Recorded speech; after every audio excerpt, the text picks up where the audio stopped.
Hi there! In this video, we'll show you how YepCode can help you create an integration that retrieves information from an e-commerce database, in this case, a MySQL server, and using a REST API, upload the retrieved information to Apollo, which is a sales intelligence and engagement platform. Let's start by presenting the problem. We have an e-commerce database with information of our clients. We want to have that information in our Apollo account to set up some email automation sequences to send those customers new product offers. Also, in this process, we want to deliver an email report with the contacts uploaded. So in this case, we're going to build the process from scratch by creating a brand new YepCode account, okay? So we'll start creating a new account.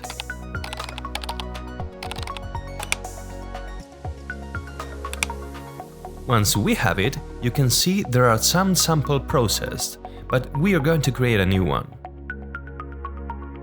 This process will query the database, upload the logs using the Apollo API, and send the email with the process information. Let's start by giving the process a name and description. Next, we need to write the source code for the process, configure the input parameters, and we could also write some documentation for the process in a Markdown format. The first step is to retrieve the client's information from our database. We are going to build a flexible approach by requesting a SQL filter to build the query to retrieve our clients. So, we need to go to our parameter schema configuration. You could use some snippets to see the JSON schema that allows us to build the form. But we already have the sample pre-built. So here, we are going to ask for the SQL where filter, with a default value which filters by country and limit. Having this filter configured, in the source code we need to access the YepCode parameters. As you can see, YepCode has some snippet integrations. Here we have our MySQL client, and we have to provide credential information. In this case, we are going to play with a playground credential. You can find in our documentation all the necessary information to know how to build that credential connection.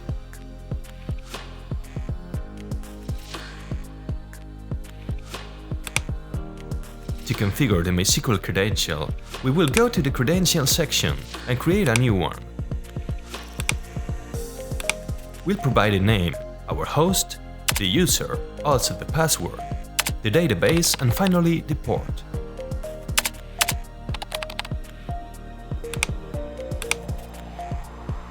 If we go to the process section, we can see on the right side that the credential is being used. The next step will be to retrieve the clients from the database. As we've seen before, we already have the SQL filter here, so our source code could be something like this. We have the client, and we built a query against our database client. Remember that our database client was here.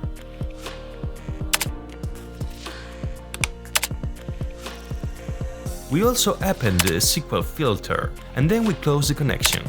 If we run this process, we will see the retrieved clients.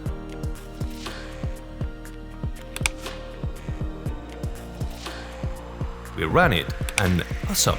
Here we have some clients from our database.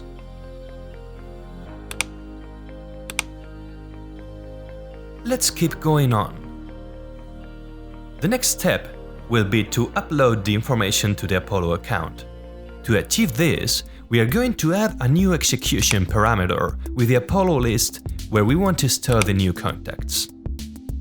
So we add a new parameter, in this case Apollo contact list, and we are done. We'll see another input parameter with a default value. Now we need to configure the credential for the Apollo API, which will be an Axios one.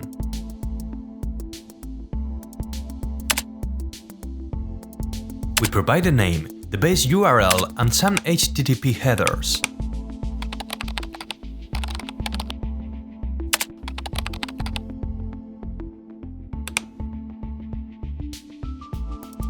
We can now use our credential to iterate over the retrieved clients in the MySQL database.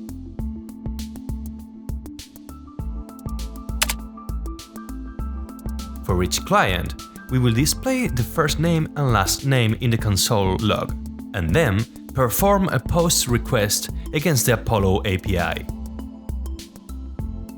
We need to provide the Apollo I/O API key. The Apollo authentication can receive the API key as a query parameter. So we are going to use another YepCode feature, which is the variables. We will create a new one with the name Apollo I/O API key. Then we have to go to our Apollo account. In the integration section in the API, we will copy our key.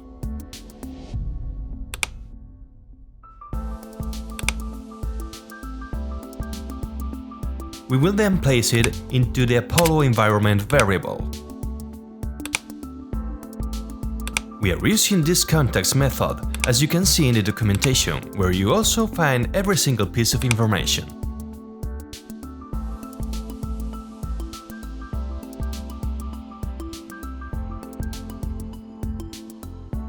Once this is done, we can try another execution to check that everything is okay.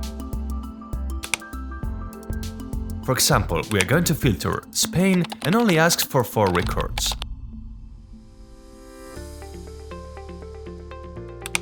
We can verify that all 4 contacts have been uploaded.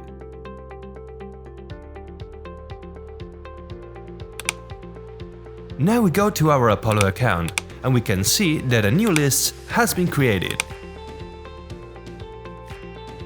And it has the 4 contacts that we have found in our database.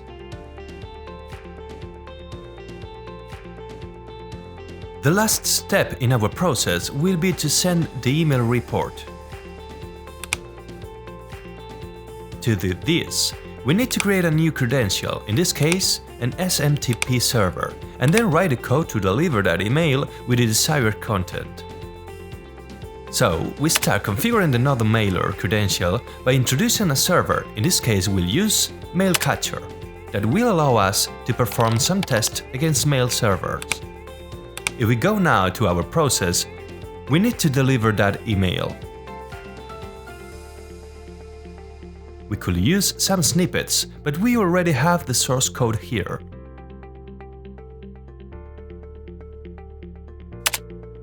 We are setting up the node mailer credential, and then we are going to build the email that we want to deliver. These email addresses could also be configured in the input parameters, but for this case, we already have them in the source code. The number of contacts uploaded and a small summary of the clients uploaded.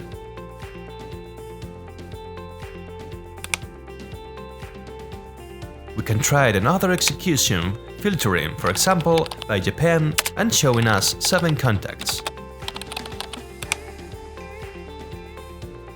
If we now go to our mail catcher, we can see the email and the new contacts.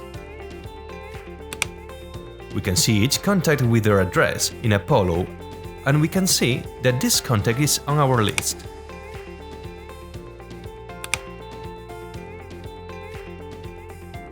This has been a simple integration that tries to show the power of YepCode.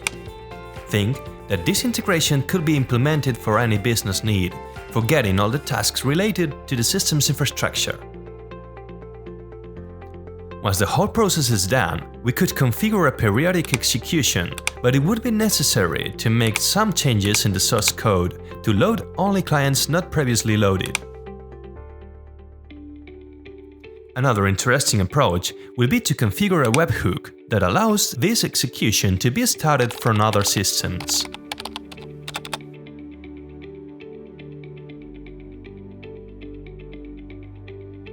Now, we're going to show you how to implement the inverse process, which we think that is quite straightforward. So let's create another process, in this case from Apollo to MySQL database. The input parameter that we're going to use is a keyword. We are going to ask the user for a keyword that will be used to search contacts in Apollo.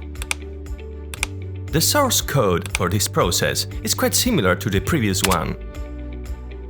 We retrieve the YepCode parameters. We need the Apollo integration, but we don't have to define again, because we already have it from the previous process. We perform a search request. You could see in the Apollo API where this search method is available. We are going to use the contact search methods, which allows providing some keywords that are the ones from the parameters.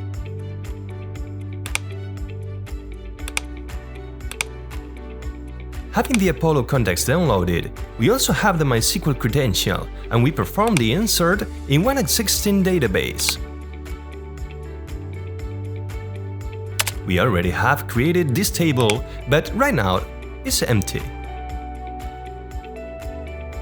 So if we run now one execution, for example with YepCode, it delivers us 5 contacts. We created each row with the email, the name, and then we store the full JSON content that Apollo provided us. So here we can see the full JSON content with all the Apollo information. This has been one execution, but we can try another one. 11 contacts. Perfect. We can go to the Apollo, and here there are. Feel free to ask any questions about how YepCode can help you solve your everyday integration and automation problems. Thanks for listening, and happy coding!